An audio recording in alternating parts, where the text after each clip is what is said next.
À la ludothèque, on vient souvent, on a des visiteurs qui viennent nous demander de leur préparer des jeux sur les émotions.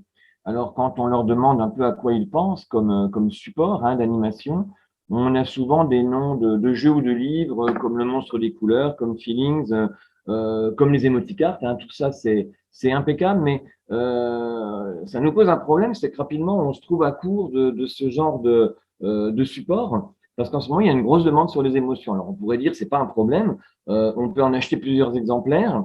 On peut aussi se dire, on va acheter tous les jeux qui sortent sur ce thème des émotions. Et puis, il y a une troisième piste que je voulais évoquer avec vous, c'est que finalement, on a aussi beaucoup d'autres jeux dans lesquels, au niveau du titre, il n'y a pas le mot émotion.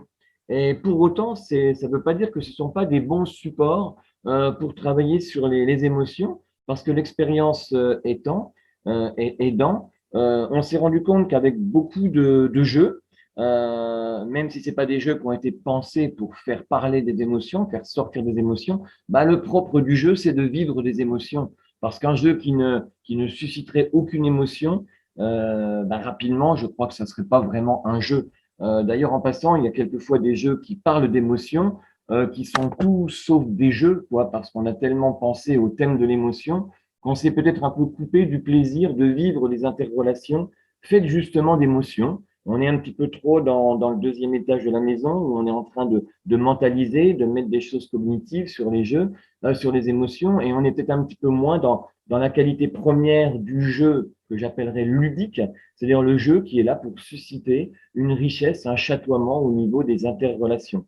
Donc, effectivement, nous, au niveau de la ludothèque, on préfère jouer avec nos émotions plutôt que d'être le jeu de ces émotions. Et on pense qu'il y a pas mal de jeux qui sont peut-être moins des jeux pédagogiques, moins des jeux éducatifs, mais qui sont plus des jeux purement ludiques. Et parce qu'on va jouer avec, alors je pense à des jeux très simples. Je pensais à un jeu, alors je ne sais pas si on va voir, un jeu qui s'appelle Bamboléo. Il n'a pas été pensé pour être un jeu qui parle des émotions, mais ce que je trouve intéressant dans cette image, c'est que la demoiselle à gauche, bon, ben, vient de poser une pièce qui a menacé l'équilibre précaire du plateau qui est en équilibre sur une boule de liège, et sa camarade qui attend son tour pour jouer, qui est à gauche. J'aime beaucoup ce regard, et quand on met en scène des jeux entre les joueurs, c'est toute cette palette émotionnelle dont on a parlé qui me paraît intéressant de pouvoir mettre en scène, de pouvoir mettre en jeu, sur lesquels on va pouvoir s'arrêter. Alors, c'est important de se retrouver à certains moments dans l'instant présent, c'est-à-dire de stopper la course folle du temps qui passe, où on n'a pas toujours le temps de se connecter à soi, à l'autre et à ses propres émotions. Mais en tout cas, à s'arrêter quand même dans l'instant présent, parce que c'est en s'y arrêtant qu'on peut peu à peu mettre des mots sur les émotions, qu'on peut se servir du regard qu'on pose sur l'autre pour aider l'autre à mettre des mots. Souvent, mes émotions, elles m'envahissent et j'ai pas forcément le recul pour dire mon émotion, pour l'exprimer, pour l'extérioriser. Et je crois que le cadre du jeu, il est intéressant pour cela.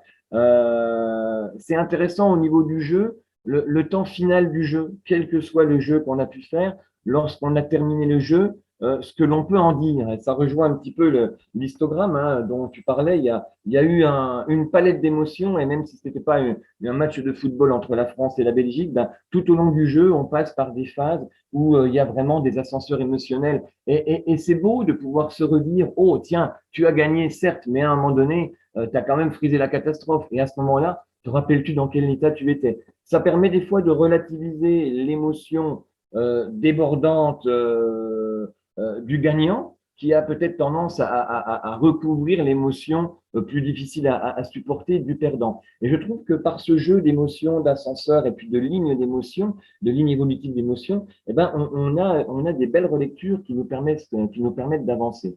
Alors voilà, plus généralement, je dirais, c'est important de se faire sa propre idée sur le jeu qu'on peut utiliser, l'essayer, le tester, le valider. Beaucoup de jeux qu'on ne soupçonne pas pouvoir être des catalyseurs et puis des réceptacles à émotion peuvent être utilisés. Et j'allais dire, le jeu, ce qui est intéressant, c'est qu'il nous met des contraintes exactement dans la vie, comme dans la vie de tous les jours. Il nous met la contrainte du temps, voilà, de voir le temps, le sablier qui s'écoule. c'est quelque chose qui est très contraignant, et même si on est dans l'instant ludique, on est quand même dans un moment où on vit véritablement avec ses émotions, hein. Quand on dit mais c'est pas grave, ce n'est qu'un jeu, ceci dit, ce sont des véritables émotions qui sont difficiles à gérer pour des enfants, mais aussi pour des adultes. On a le dé aussi, hein, les aléas du jeu comme les aléas de la vie. Je trouve qu'on est, alors c'est deux exemples, hein, de mécanismes ludiques, le temps qui s'écoule, les aléas du lancer de dés ou d'un autre système de jeu. C'est également des choses qui font un sacré écho à la vie de tous les jours.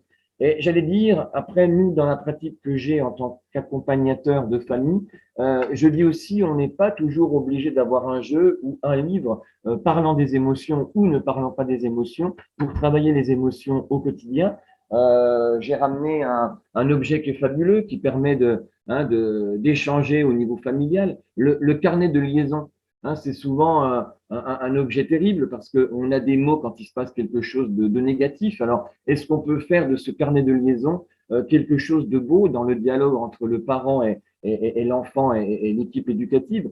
Je crois que j'invite quelquefois les parents à mettre des bonnes choses positives sur leur enfant parce que on est passé de l'école maternelle à ce qu'on appelle un cahier de vie, hein, dans lequel les enfants écrivaient des émotions vécues lors d'événements au niveau scolaire, mais aussi au niveau familial. Et c'était un bel outil que nos enfants avaient quand ils étaient à l'école maternelle. Et puis en grandissant, on rencontre ce bel outil qui est coloré, chatoyant et riche en émotions souvent agréables, à un carnet qui est beaucoup plus petit, beaucoup plus terne, dans lequel il y a très peu d'images et il y a surtout les remontrances qu'on veut faire. Alors voilà, c'est une petite idée, c'est un petit exemple, mais on aurait pu prendre le programme de télévision. C'est un bel objet aussi pour parler des émotions. On est dans quelque chose qui me paraît intéressant, qu'on peut mobiliser vraiment dans le quotidien et avec lequel on peut mobiliser, enfin, on peut inviter les parents à se mobiliser avec leur fratrie. Et puis, je terminerai vraiment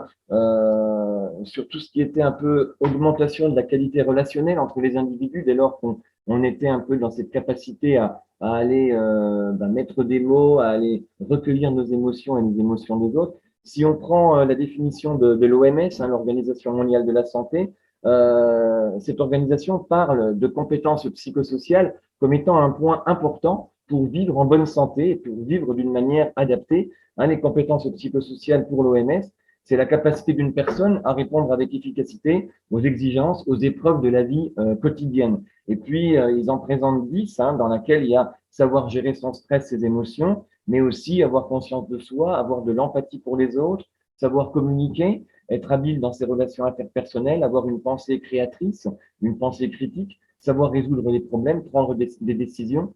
Eh bien, je crois qu'autour des émotions et de la coéducation, eh bien, on participe justement à l'étayage de toutes ces compétences qui permettent à tout un chacun de devenir un peu plus chaque jour soi-même dans sa meilleure version.